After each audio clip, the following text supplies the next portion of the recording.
Good morning, everyone, and welcome to Mission X Train Like an Astronaut 2015 Team USA closing event. We are so excited to have you guys here with us today, and we're so proud that you all have trained like an astronaut.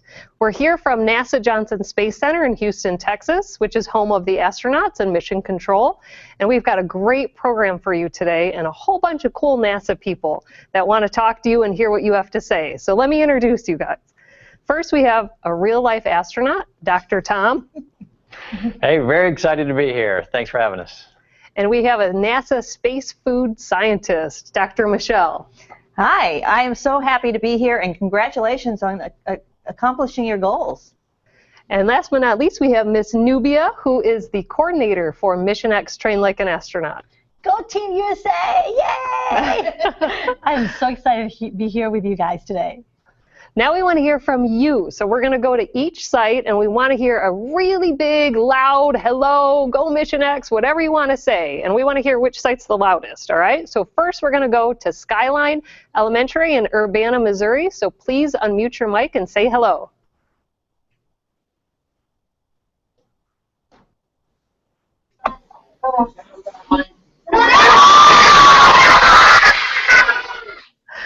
Great. Hi, Skyline. All right. Next, we're going to go to Ed White Elementary in Seabrook, Texas. Please unmute your mic and say hello.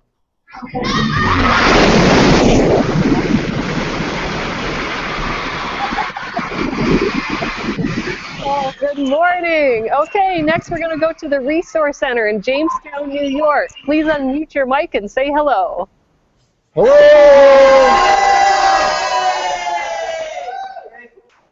All right, good morning. And next we're going to go to Puerto Rico. Please unmute your mic and say hello.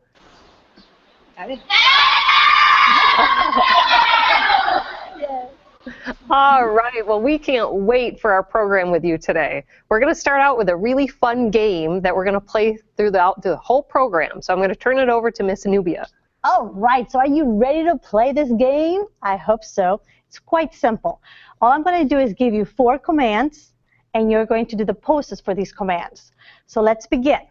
My first command is called Commander is Coming, and you're going to salute like this. So let's practice. Commander's coming. Adis.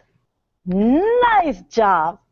My next command is train like an astronaut, and you're going to go, huh! You're going to show me all those muscles that you've been training. Train like an astronaut. Huh! Make the sound too, okay? Yes, good job. Fabulous. My next command, I say mission, and you cross your arms and you say X. So let's practice. Mission, X. Yay. Again, mission, X. Commander's coming. Train like an astronaut. All right, one more command. My last command is called Commander's Daughter. And all you do, you put your hand here, and on your hip, kind of twist like this, okay? So everybody, let's practice. Commander's Daughter. There you go. Commander's coming. Train like an astronaut. Oh, mission. At ease. Great job. I think they're ready. All right. Okay, so you guys got to be ready because we're going to test you with these commands throughout the whole program. Commander's coming. Mission X. Oh, train like an astronaut.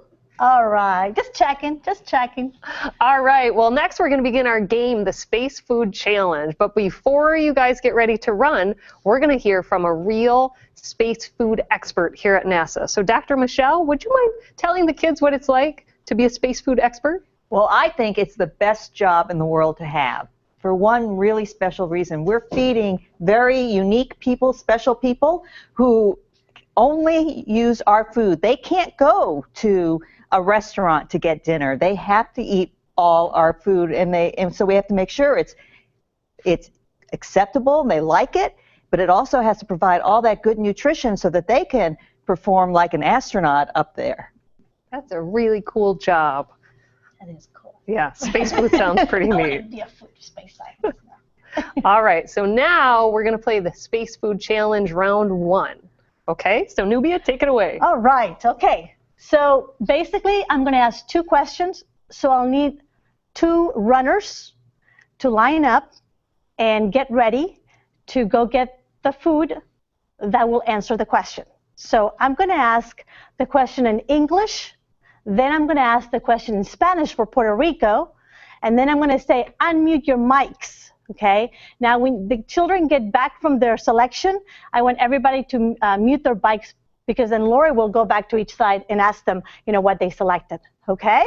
So here we go. First runner, are you ready? Here's the question in English first. Go to the bin and pick out a beverage that is not the best suited for spaceflight. Now I'm going to say the question in Spanish. Okay, remember, you can't start running until I say go. Okay. Vayan al recipiente y escojan una bebida que no es la más adecuada para el vuelo espacial. On your mark, get set, go. Unmute your mics. Coca-Cola.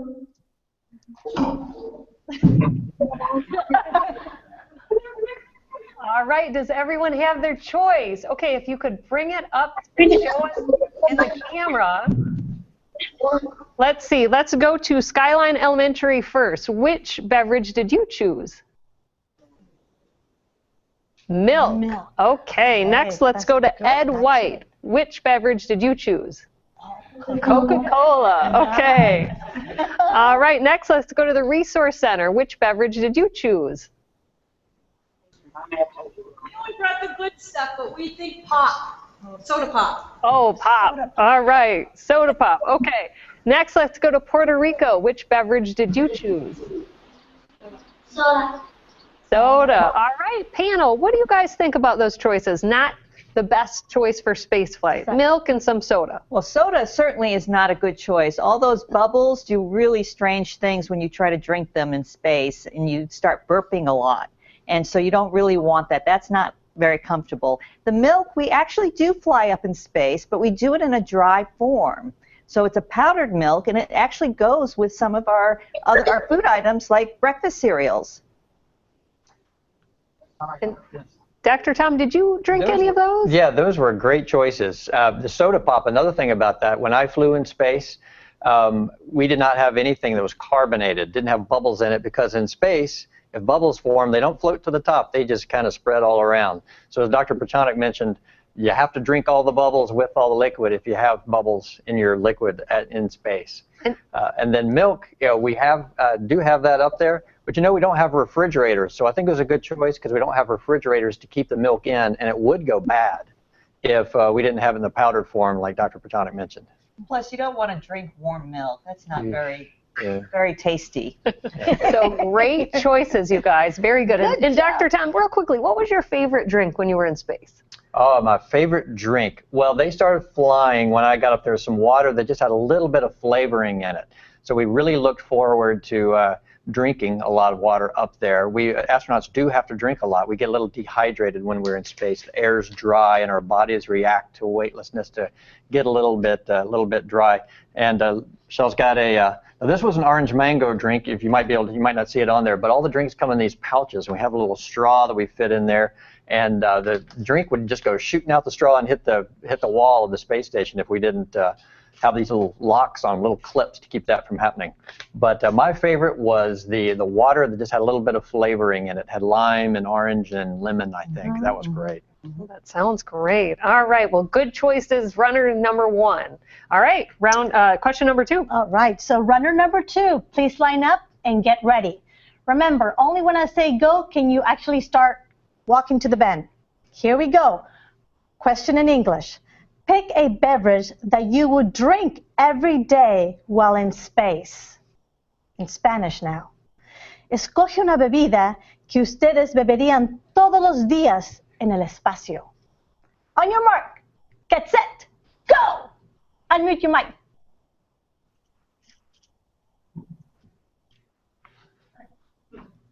All right, I think all the runners have their choices. Okay, so let's start with Skyline Elementary. Which beverage did you pick? Water. Water, okay. Okay, next, Ed White. Which beverage did you pick? Water. Water, okay. The Resource Center. Which beverage did you pick? Water. Water, look at that. Okay. In Puerto Rico, which beverage did you pick? Water. Water, 4 waters. Okay. What do you guys think? Is that good to drink every day? Great choices. Very, very important. People have asked me, this pouch, what does it hold? Because it says drinking water.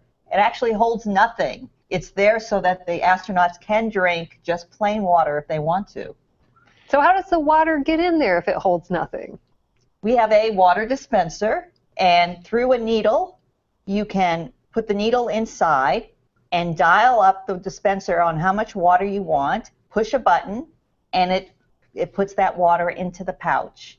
And then you remove that needle, and as Dr. Tom had said, sometimes that liquid can just start floating away, but the special septum, what we call the septum here, is actually has a one-way valve so that the needle, when you take it out, that it closes it up, and so that the water can't leave. Of course, as Dr. Tom said, when you add that straw, then that one-way valve is broken, and you better close this tightly up or the water's going to start floating around. Very neat. Very neat. All right, well, let's get on. Before we go to round 2, we're going to hear from Dr. Tom what it's like to be an astronaut. It's, as Dr. Perchanik mentioned, I think everybody that works in the space program thinks they have the best job in the world. And so I agree with her. I think I have a great job as well. So I've been an astronaut for about 10 years. I had to go to school a whole bunch to get to be an astronaut. But once I got here, one of the best things, you get to do something every day. To train to fly in space, they want to make sure that we're really good in a kind of a difficult place to work. And flying inside of a little jet, it can be hot and a lot of vibration, and there could be a lot of motion there. You might even feel a little bit sick. So we train a lot in jets. We fly jets. I'm going to do that later on today for part of my training. We train a lot in simulators to try to pretend really what it's like to be in space and work very hard in there. So we spend a lot of time in training getting ready for space. But the main thing that I do as an astronaut is I help other astronauts fly in space. It's very expensive and very rare that a person gets to go. So I spend most of my time helping others fly. But every once in a while, and it's only happened twice, my boss called me in and said, Tom, you're going to go on a space flight too. So twice I've had a chance to go up in space, and that's just like a dream.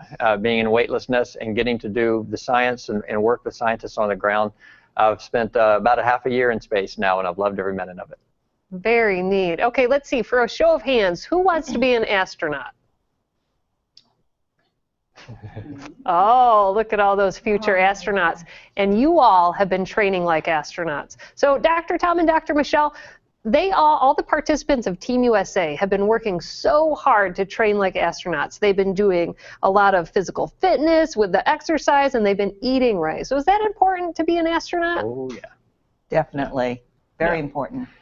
Yeah, taking care of your body is absolutely essential to be an astronaut, because you have to be fit. You don't want to be sick when you get in space, and you have to be fit to take care of all the things you need to while you're in space. Very good. All right, so I think we're ready to move on to round 2 of the Space Food Challenge. All right, so here we go. Question number 3. Runner number 3, are you ready? All right, so here's the question in English. Go to the bin and pick out one source of protein that would last at least 1 week in space. Now in Spanish. Vayan al recipiente y seleccionan una fuente de proteína que duraría al menos una semana en el espacio. On your mark, get set, go! Unmute your mics, guys.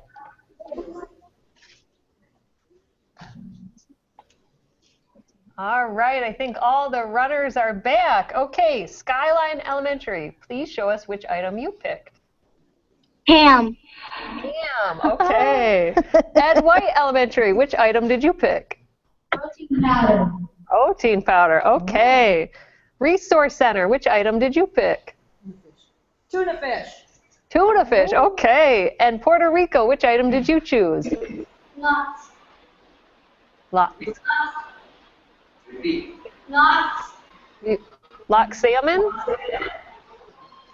Smoked salmon? Smoked salmon. Oh, nice. All right, great choices. Okay, Peter, what do you guys think?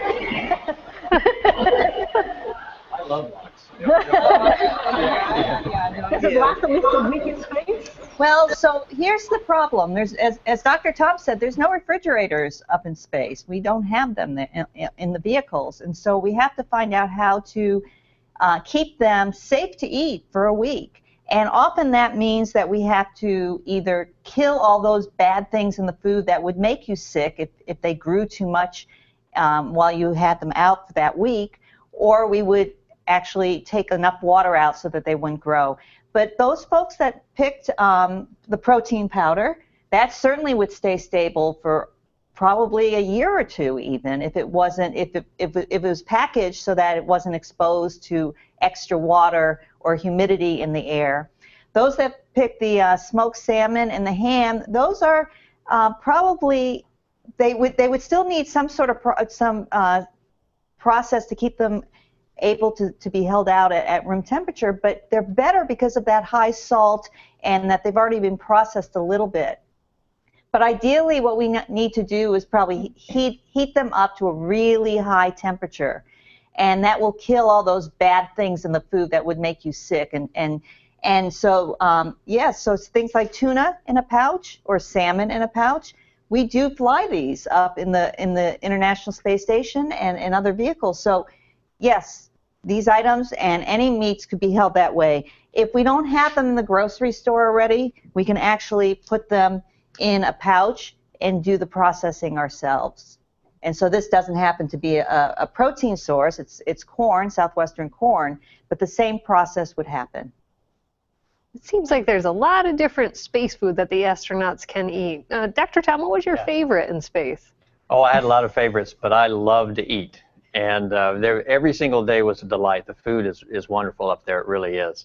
But you know, astronauts in general, they love tortillas because you can put some meat in there, you can put some peanut butter in there and carry it around and eat while you're working.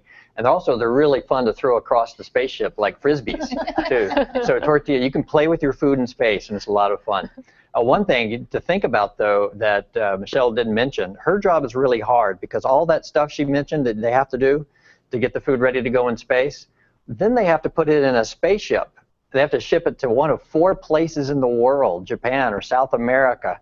And then it has to launch up to the space station. It might not be eaten for a year after that. So they have to make sure that the food is good for well over a year. It's one of the hardest grocery delivery services I can ever imagine. All right, and one more question before we go to question 4. Dr. Michelle, what is that little bottle you have right there with the black liquid in it? So this black liquid is actually pepper in oil. Now the pepper and salt we have to make in a liquid because let's think about it.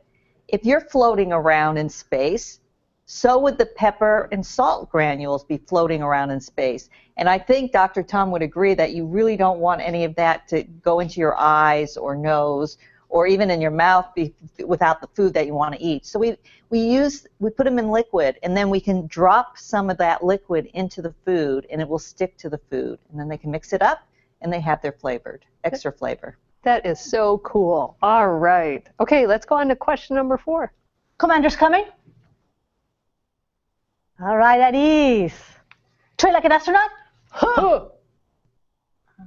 Just checking. Commander's daughter.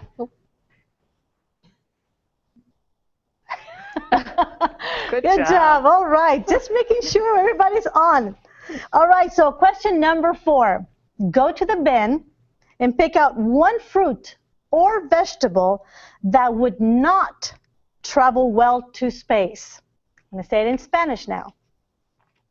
Vayan al recipiente y seleccionan una fruta o vegetal que no viajará bien al espacio. On your mark, get set, go, and unmute your mics.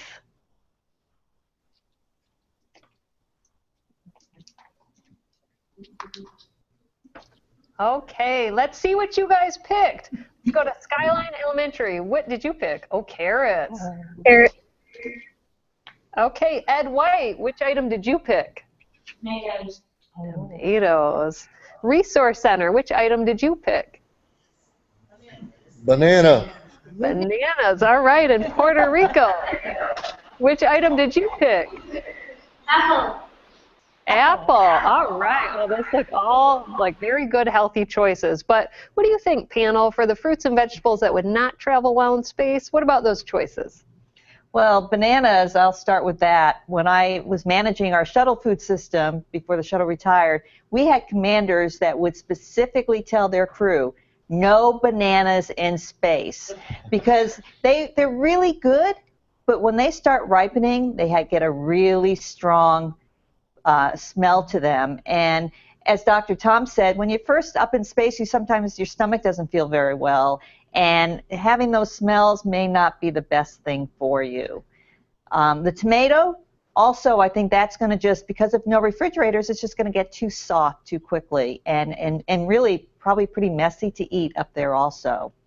But when we do bring up some fresh food, apples and carrots are some of those choices that we make because they will last without a refrigerator for at least a few days and give the opportunity for those astronauts who haven't had any fresh food for a long time some really nice flavor and crunch and aromas. Yeah, that's one of the things you miss the most in space is all the textures, crunchy stuff and all the flavors and being able to smell it. When I was up there, though, Dr. Prochanek and others would ask us, they'd get on the radio and ask us and call the space station and say, we might be able to get you something, what would you like? And we asked for grapes, I think we did ask for tomatoes. And they went to the grocery store on the ground, went out to the Cape where the rocket was getting ready to launch from, opened the hatch, threw the food in there, and the next day the rocket launched. So it was only outside of the refrigeration for about 4 days. And boy, we loved it. It was fantastic. We had a little party when it came up there and ate it all up right away. That sounds like a nice special treat. All right, let's go to the next question. Okay. Okay, commander's coming. Oh, Aris, they're getting better. They're getting better. Okay, so now go to the bin and pick out one food item that will last a very long time without going bad. In Spanish. Vayan al recipiente y escojan un alimento que va a durar mucho tiempo sin ponerse malo. On your mark, get set, go. And unmute your mic. Oh, look at that.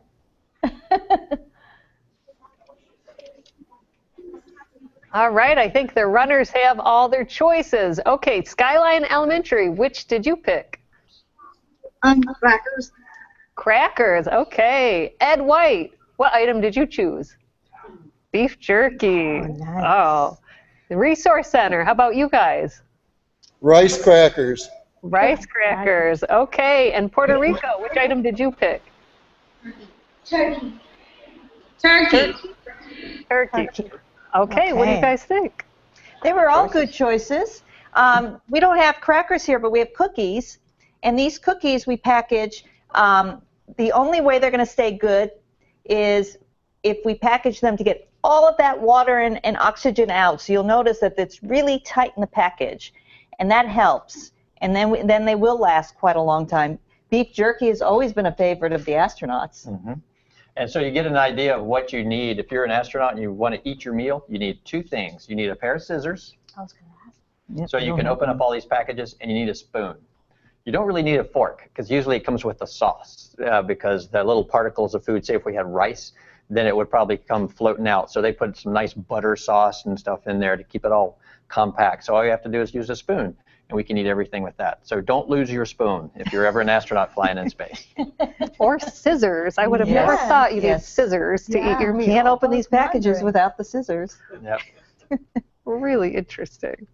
Okay, well, next we're going to take some questions from each of the sites for Dr. Tom, some astronaut questions. So we'll go from site to site to site. So everyone's going to ask their first question. We're going to start with Skyline Elementary. Please unmute your microphone and ask Dr. Tom your first question.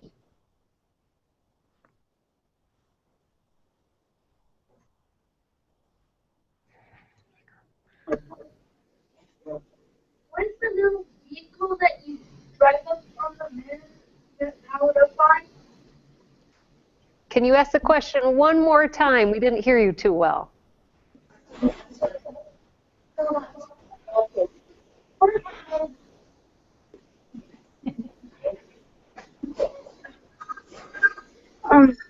What is the vehicle that you drive on the moon powered up by? Okay. Oh, the vehicle that we used when we were on the moon, the lunar rover. Yeah, you know, it's a great question. I believe they had a battery. They might have had some solar power as well, because the sun was shining on them all the time when they were on the moon. But they probably had a battery too, just for any problems with that. Good question. All right, next question. We're going to go to Ed White. Please ask your first question. What is one of the biggest challenges you faced in space? Can you ask that one more time, please? What is one of the biggest challenges you faced in space? Well, you know, one of the biggest challenges we face is something that you might face right now in school, because flying in space is like a big final exam. It's like a big test. We have hundreds of people, probably thousands of people watching everything that we do, because we're doing other people's experiments for them. We are research assistants. So we want to make sure we do them right and do them as well as we can. And then, of course, we have to exercise 2.5 hours a day. We have to make our meals. So organizing your time and making sure you can get all of that done during the day and making sure you do it right, I think that is one of the hardest things. The other big challenge, I have to say, though, is waiting for your space flight. Because it's almost like waiting for Christmas, or pick your holiday, your favorite holiday, waiting for that holiday to come, or waiting for a vacation. It feels the same. How fun. Great question. All right, next we're going to go to the Resource Center. Please unmute your mic and ask your first question. Great. He wants to know how many times he's been in space. In space. How many times have you been in space? So I've been in space twice. In 2009, I flew on the space shuttle. I was up there for 16 days. We went to visit the space station. We were there on the space station for 11 days. And then I went back about, 4 years later, and I went back to live on the space station this time for half a year. So I got to know the space station really well. Wow, that's a long time. What's it like being away from Earth for 6 months? Oh, it's very special in the sense that you get to really be good at working in weightlessness. It's very hard to do that at first. Everything floats away, you lose things, you spin around, you bump your head all the time. And then to feel like you are a real space inhabitant, like you are at home in space, that is a wonderful feeling. Of course, looking out at the Earth, you get to know your Earth very well. I missed the Earth, but I fell in love with the Earth again. To be able to look out of the window and to see my hometown, but to see everybody's hometown looking out the window. That was one of the things I'll never forget. That's really neat. All right, thank you, Resource Center. Next, we're going to go to Puerto Rico. Please unmute your mic and ask your first question. ¿A cuáles lugares del espacio viajaron?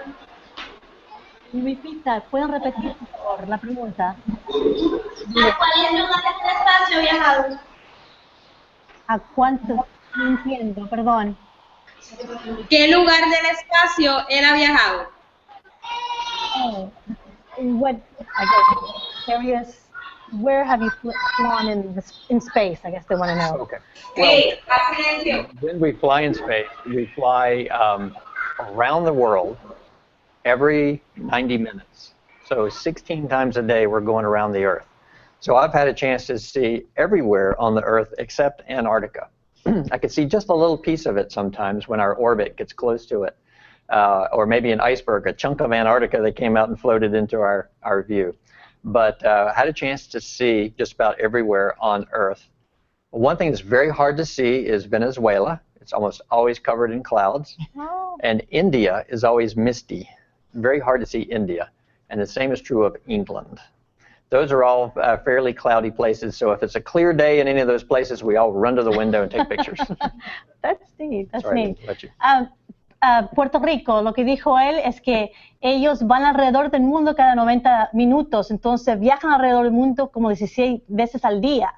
Entonces ahí dice que ha visto muchas partes del mundo, pero la parte que menos pudieron ver fue la parte de la Antártica.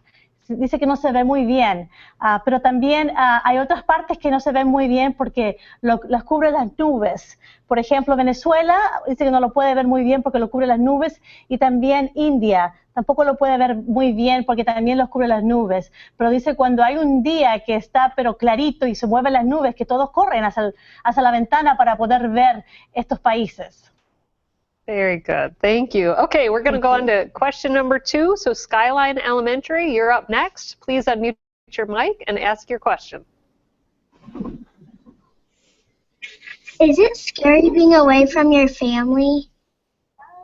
Is it scary being away from the family? You know, it is. It really is. I have a daughter that's 12 years old. She was 8 years old the first time I flew in space, and 10 the second time. So it's scary for me. I want to make sure my family's okay. So NASA makes sure that a good friend of mine and a good friend of the family, someone they know very well, is watching out after them, watching out for them. But the special thing is, from the space station, I can get on the computer, use the antenna that's attached to the space station, bounce a phone call off the satellite and a couple more satellites on the ground, and I can call my wife on her cell phone every day. I was able to say goodnight to my daughter almost every day in space, and that was very special. That's great. What a neat question. All right, Ed White, let's ask your second question, please. Can things melt in space? Can things melt on space? Is that the question? Yes. Okay. Well, that's interesting. You know, if they were outside in the sun, you bet they could. It's about 300 degrees. That's the temperature of the sun's radiation hitting on things on the outside. Fortunately, I'm not outside unless I'm on a spacewalk. So on the inside, we will try to make sure there's no really hot things in there. There is, though, for science and for physics purposes, doing research, there are furnaces there so they can actually melt metal. It gets very hot in there, but it's all very well protected. And that way we can study how do metals mix when there's no gravity, because gravity messes up the process here on Earth. And we've learned a lot in physics about that sort of thing in space. Cool question. All right. Next, we'll go to the Resource Center. Please ask your second question. Okay. Well, I'm going to send up an astronaut in about, I don't know, Is it hard for astronauts to get used to eating and moving back on Earth? Great question. That's a great question. It is kind of hard to do that. One of the things that my family thought was hilarious was that I would get a glass of water and then I would just let go of it to go do something else, and the glass would fall on the ground. So my wife made sure I always had plastic cups for my first week in space so I wouldn't drop anything.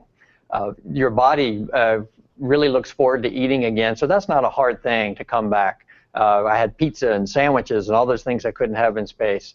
But your body does have to get used to gravity again. It feels very heavy when you get back. My neck has to hold up my head for the first time in 5 months. And so even your neck gets a little bit sore. So we're very careful. We go into a gymnasium where we have specialists help us start to move around and start to do more and more difficult things. And in about a few weeks, we're back to exercising like we did before we launched. Excellent question, Resource Center. Okay, next we're going to go to Puerto Rico. Please unmute your mic and ask your second question. Quería ser astronauta desde niño. Did you want to be an astronaut when you were young? I did want to be an astronaut when I was young, and a very special thing happened on the way to trying to be an astronaut. So I studied hard in school. I decided to fall in love with science, especially physics, and that's what I did in college.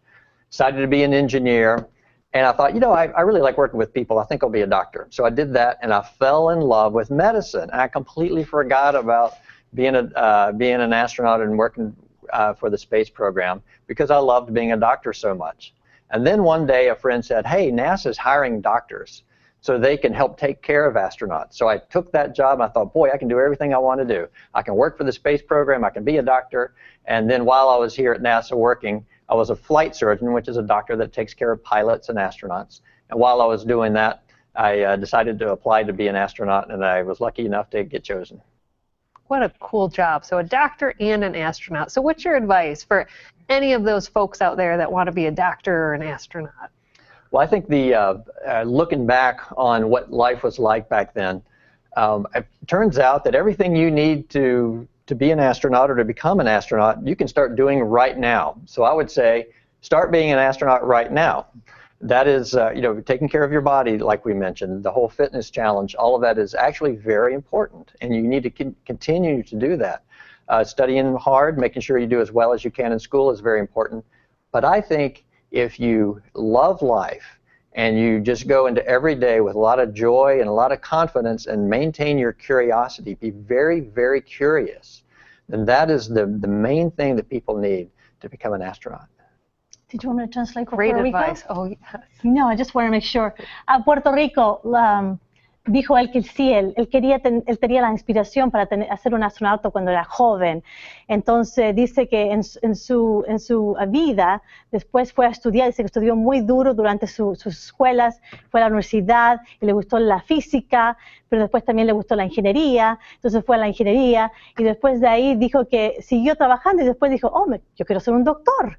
Entonces también estudió para ser doctor y se fue en su carrera para ser doctor. Y después un día un amigo le dijo que había becas para ser astronautas. Él dijo, aquí puedo hacer lo que me gusta, que yo quería ser un astronauta cuando era pequeño y soy doctor y todos estos doctores se necesitan para poder ayudar a los astronautas que están en el espacio. Entonces él aplicó y fue aceptado aquí en NASA. Entonces él se convirtió en un doctor al principio cuando vino a NASA y después él ayudaba a los astronautas que estaban en el espacio y después hubo beca de nuevo para ser astronauta y él aplicó. Y así él se convirtió en astronauta. Dice, para que ustedes, los que se aspiran para ser astronauta, que tienen que empezar ahora, en este momento, estudiando y haciendo lo que tú quieres, entrenándote como un astronauta.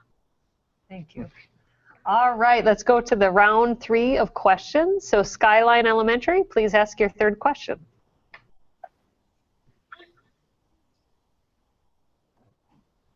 If you ever crash on the moon, would it be scary, and how would you get back? There's a lot of people that have thought about that, actually. I'll bet you every astronaut that flew to the moon, and there's been, 18 of them, if I got that right, that have flown to the moon. I'll bet you they all were thinking about that when they did that. There's not much you could do. If you crashed on the moon with the little lunar lander, there would be really no way to get back. Now, one thing that they did think about is what if they launched from the moon, but they couldn't quite get up to where the orbiting command module was. They had some plans for that so that they could dock the spacecraft back together, transfer the astronauts over, and get back to the Earth. But that's as going into space, certainly flying to the moon is a very risky thing. And fortunately, that hasn't happened, because if you crashed on the moon, there'd be no way to get home. Neat question. Okay, next we'll go to Ed White. Please ask your third question. Should you have a fish tank in space? How many what? Can you ask the question again, please? Should you have a fish tank in space? Can you have one more time, just a little slower? Can you have a fish tank in space? What? Fish tank. Oh, that's a good question. Yeah.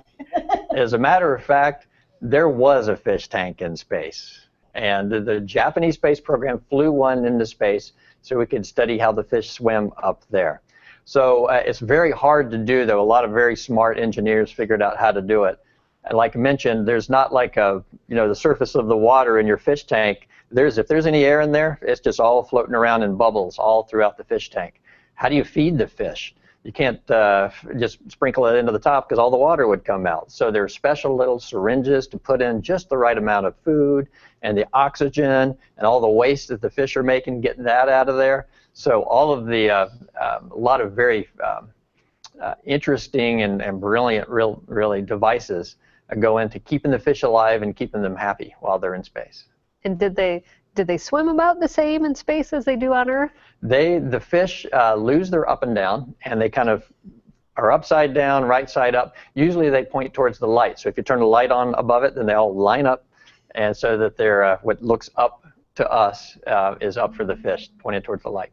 Very neat question. All right, thank you. Okay, next we'll go to the Resource Center. Please ask your third question. Here, just ask it. Oh. What's the age range that an astronaut has to be, the youngest to the oldest? So I'm one of the oldest that was ever selected. The youngest that's ever been selected, I think I'm correct in saying 27. Tammy Jernigan was an astronaut that was selected straight out of graduate school. The oldest, I believe, is Jean-Luc Chrétien, who was 50 when he was selected. He had already been in space flying for France, so he had a lot of experience and didn't need to have a lot of the training that normally we do. But the normal age range, and the age range right now is in the early 30s to mid 40s. That's the age range. There is no rule that says you can't take anyone older or younger than that, but that's about the amount of time that makes sense. Somebody that's had a lot of experience, has done a good job at their work before then, and still have a lot of time to where they can train hard and fly in space for many years and do all the things NASA needs them to do. Very neat. Good question.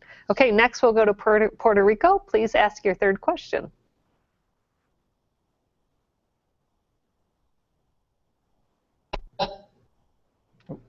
Oh, we lost a little bit of the audio. Can you try again? ¿Algún objeto ha chocado la nave cuando están en el espacio? ¿Puede repetir la pregunta, por favor? Fíjate. ¿Algún objeto ha chocado la nave cuando están en el espacio? ¿Hay un objeto en el espacio cuando viajan al espacio? Que se ha chocado con la nave, un objeto. Has there been any objects that have actually hit the International Space Station? Actually, yes, but they're all very, very tiny, fortunately. You know, something about the size of a little pebble would put a bullet hole through the space station, and it would take out all of the air. So, but little tiny pieces of dust do hit the space station, and sometimes one of our jobs is to go around and look at the windows and count all the little tiny craters that are in the windows, because that can accumulate over time. So there's a little wear and tear on the space station, but everything seems to be going fine still. Bueno, la respuesta es que sí hay pequeñas cositas que le pueden pegar a la estación internacional y también hay una ventana donde ellos pueden ver las huellas que han dejado, las cositas que han pegado, pero dice sí, hay cosas que le pegan y todo, y eso puede ser muy crítico para la estación espacial, pero dice que ahí está y no hay ningún problema y todavía sigue adelante. Very good. All right. Well, thank you all for your questions. Excellent questions. Now we're going to go back to the Space Food Challenge for round 3. All right. Here we go. Question number 6, runner-up number 6. Bread crumbles too easy for use in space. Now go to the bin and pick out a good substitute for bread. I'm going to ask them in Spanish. El pan se desmenuza demasiado fácil para su uso en el espacio. Vayan al recipiente y escojan un buen sustituto para el pan. On your mark, get set, go, and unmute your mics.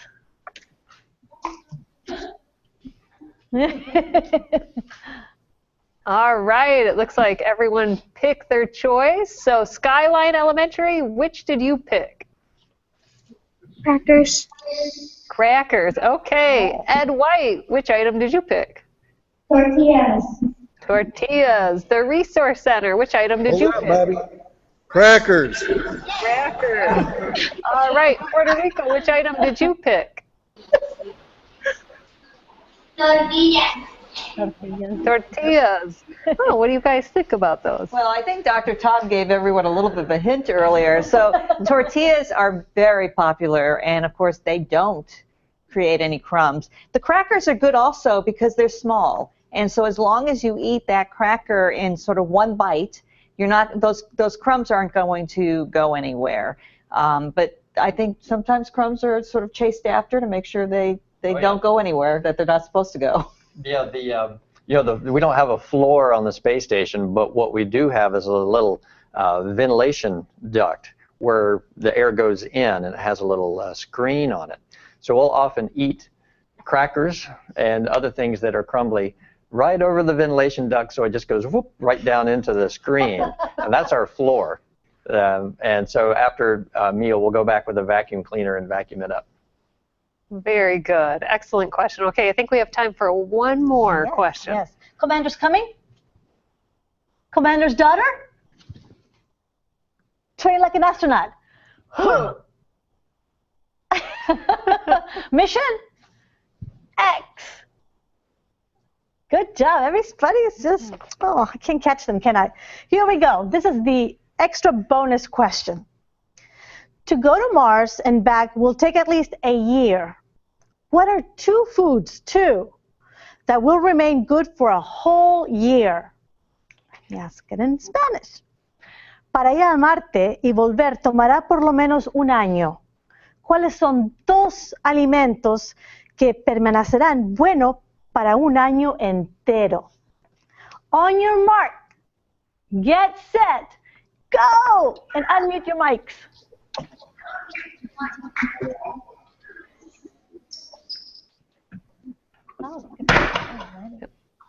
All right, let's see what you all picked. Okay, Skyline Elementary.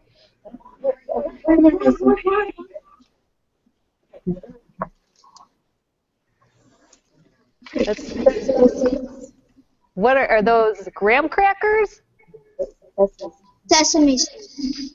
Sesame seeds. All right. Ed White. Oh, and Ed White Elementary. Water flavoring. Can you say that one more time? Water flavoring. Water flavoring. Okay. Resource Center. Go ahead. Fortune cookies. All right. Puerto Rico.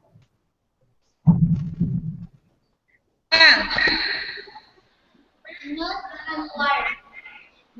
and water. Milk and water. Yeah, milk and water. Okay. Milk and water, I think they said, right? What do you guys think about those?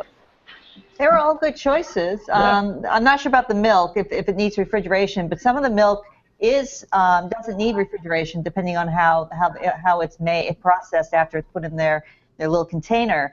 I know you guys have all been learning how to eat correctly, but one of the things that would last a long time would be what we call candy-coated peanuts. But if everyone could look really carefully, you would see the little M's on there. So, so anyway, this would last a long time also.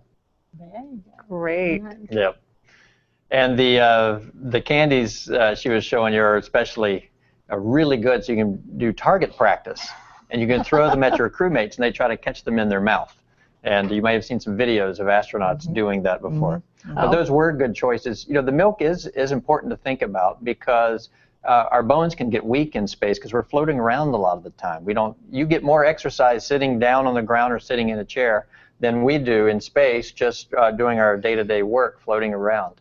So to maintain the bones, we exercise. We need to make sure we get lots of calcium. So powdered milk or having some kind of milk substitutes, it would be very important.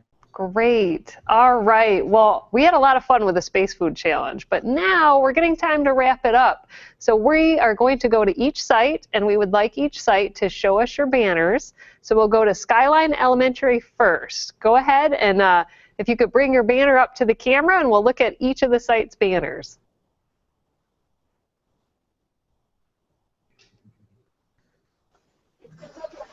Oh, there it is. There's Astro Charlie. Very good. All right. Let's go to Ed White, please.